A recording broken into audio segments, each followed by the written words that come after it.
Alright guys, we are back for another Dokkan Battle video. So we have a global data download. This is kind of the first half of part 2 of the global 8th anniversary. Remember that essentially part 2 is actually kind of like sort of 2 parts in that a bunch of the content and things will drop.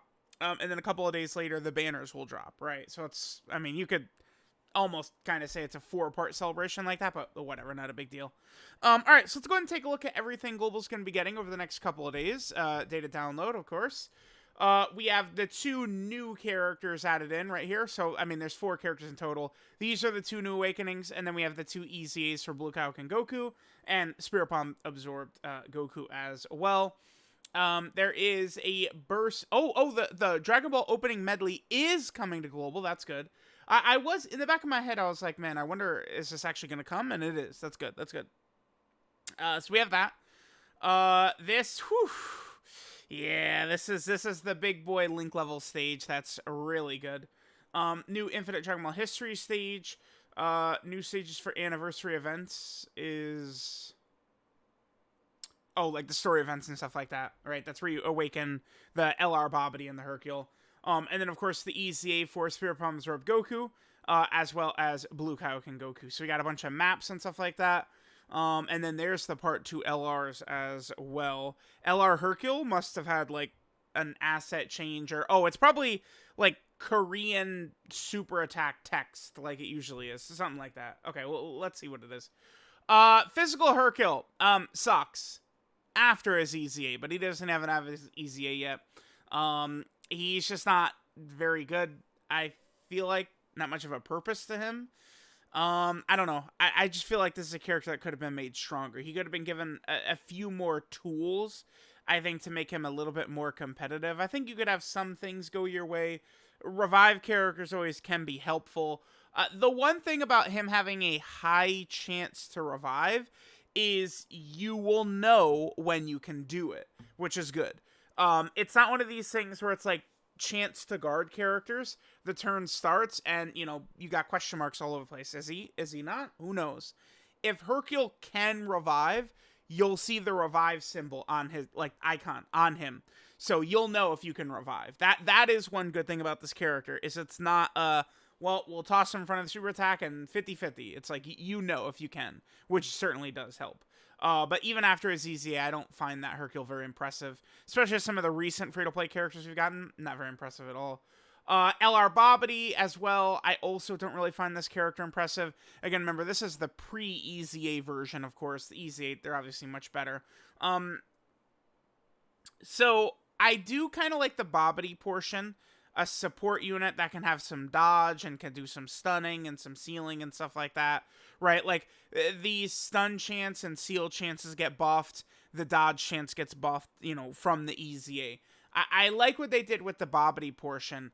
I am not, however, a fan of this Majin Vegeta. No matter how much people try and sway me on this, I just do not see it with this guy. Remember that this guy functions like the LR Super Saiyan 4 Goku and Oob character, or the base Goku and Vegeta character from the LR Super Saiyan 3 Goku and Super Saiyan 2 Vegeta, right? This Majin Vegeta functions in the same way, and I just don't really think it's that impressive.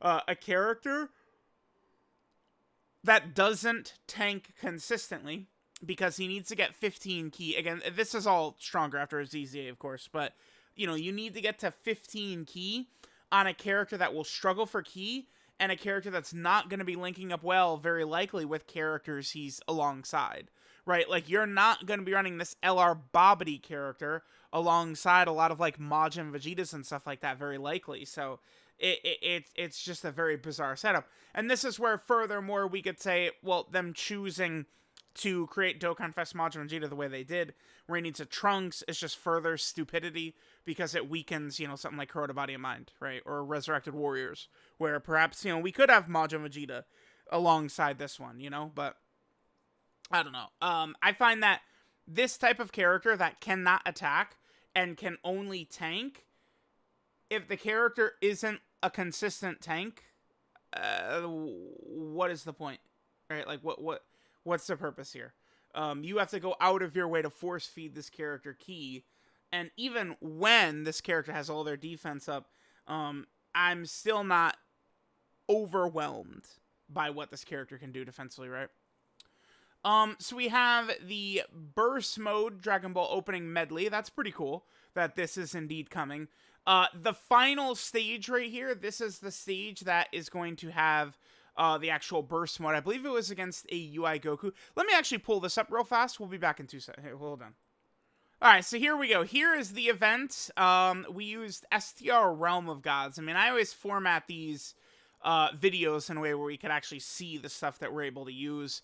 And I know that, again, this fight is against this UI Goku.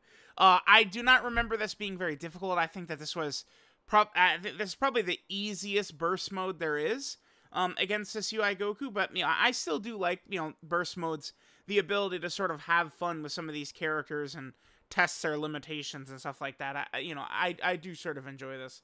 Let's see, this was on February 15th, huh? Okay. So yeah, there is this one. That's good that's coming to global, of course. Big W right there. Then this, okay. So this is exactly like the Metal Cooler event during the Worldwide Download Celebration, but this is like a buffed version of this.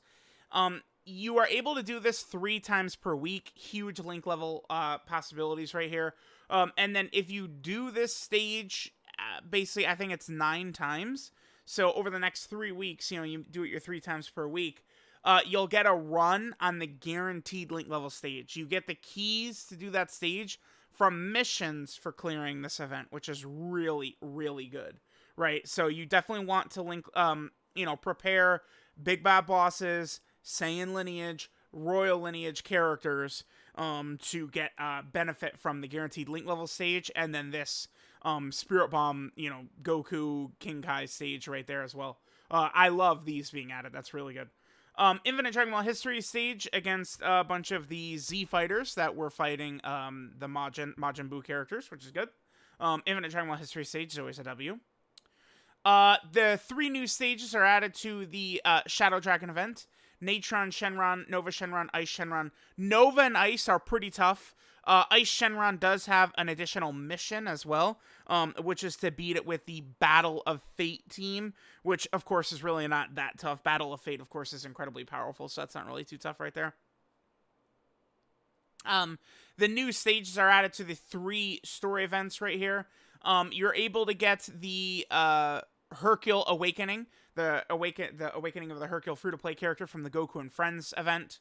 The Goku and Rivals event gets a support memory, a Piccolo support memory. And then, of course, this event, the second half of the Majin Buu event, will allow you to awaken LR Babidi into, you know, LR form from his TUR state.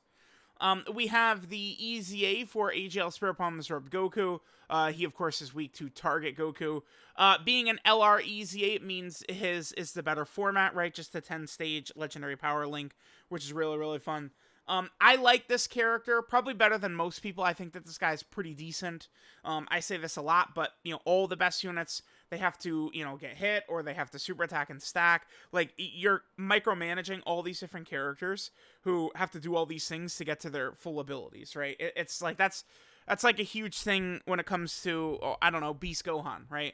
Why am I going to prioritize getting Beast Gohan, like, all this support and all this help, when we could do that to other characters who are better than him, right? Like, that's kind of the point.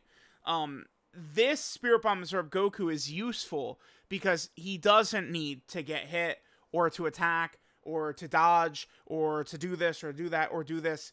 It's literally, he just creates orbs, and then he, you know, is a nuking character with orbs. That's why I find it very valuable to run like this guy, Pat the Power Kid Goku, Bulma. Now, Pat the Power Kid Goku and Bulma, they have direct support capabilities where this guy doesn't.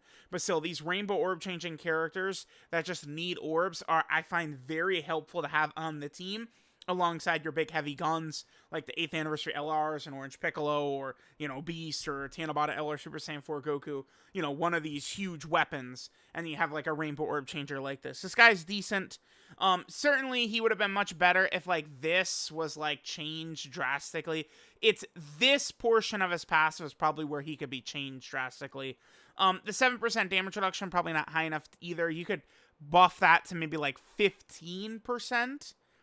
That would be pretty good. So then it's like 3 rainbow orbs, and he's at 45% damage reduction. That'd be a W. I think that's what it should be. Is 15% damage reduction, per rainbow orb. So pretty much best case scenario, he would be getting up to 60% with 4.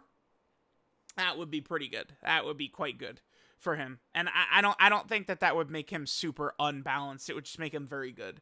Considering the strength of the guy that came out with him, he could have had 15% damage reduction per rainbow key sphere and been a lot better. Now, the crit chance, obviously, I mean, they're definitely not, they don't do that. Imagine if it was 15% crit, 15% damage reduction. Damn, he'd be busted. But this guy's still useful. Again, I can find spots to get this guy on the team. He's got a good link set. He's a rainbow orb changer. He's definitely useful for sure. And then we get Blue Kaioken Goku. Now, Blue Kaioken Goku, he is one of the most powerful characters in the game. So there's 2 major points to this character to understand. The active skill, which you could do when HP is under 59% with 3 or more reps unit or 7 allies in the team. And then there's this right here where he guards. It has the additional, has a high chance to be a super if there's another Universal Survival Saga category ally in the same turn, or a Universal Survival Saga category enemy. So this character is designed to completely wipe any enemy off the face of the map. Like, it's the damage that this guy could do. It's ludicrous how powerful this character is. I think you can make a strong case he's like top 10 overall in the game. I think this is definitely a tough restriction, and so is this right here, just because these characters are not very good. But they are UI Gokus, which the UI Goku's one strength holds up incredibly well even years later, which is dodging. So you bring a bunch of these UI Gokus who you're floating, and if they dodge, you're golden, right? Like, that's all it takes. I mean, we could run like a 23rd World Tournament Goku team or something like that, and then just a couple of the UI Gokus, and, you're in business. Blue Kaioken Goku is very powerful.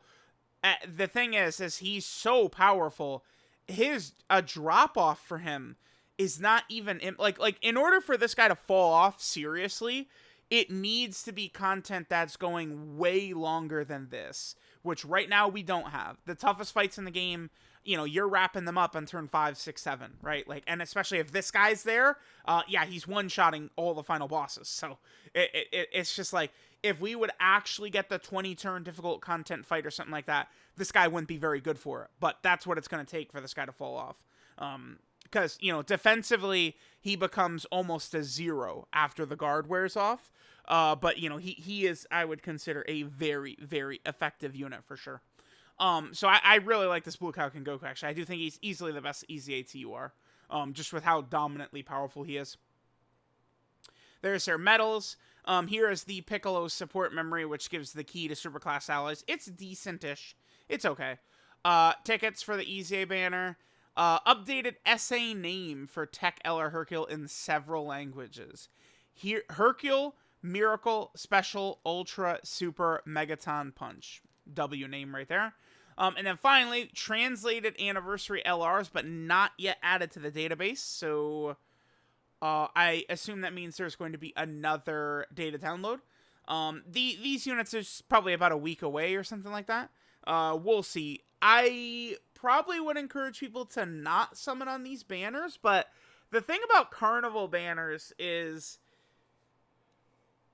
there's so many featured LRs that your chances of getting something are pretty decent, right? Like, Carnival banners are 60 times better than normal LR banners are, but we'll see.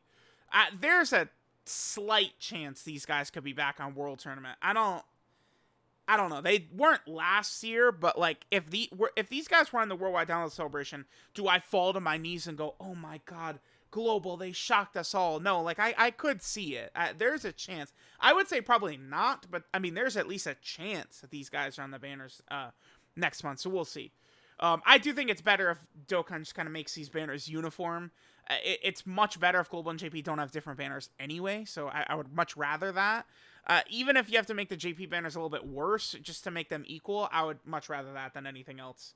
Again, maybe I'm different thinking from Global players, but I want the games treated equal, not either one treated better. We want equality across the two games. I want the banners to be exactly the same. That's what I would like. So, let me know what you guys think about the global data download. It's good. Got a lot of content, a lot of stuff in here, including, you know, some very powerful EZA characters. I like them. I think they're good. The 8th anniversary has 6 major EZAs. Is that what it is? I'm not counting the free-to-play characters. And really, all of them besides Super Vegeta, I would say, are W's. Super Palm Absorb Goku and EZA Super Buu are definitely W's. Obviously, Blue Kaioken and the 5th anniversary Blue Fusions, I mean, yeah, duh, they're W's. But yeah, pretty good, pretty good. So let me know what you guys think, and I'll catch you guys next time.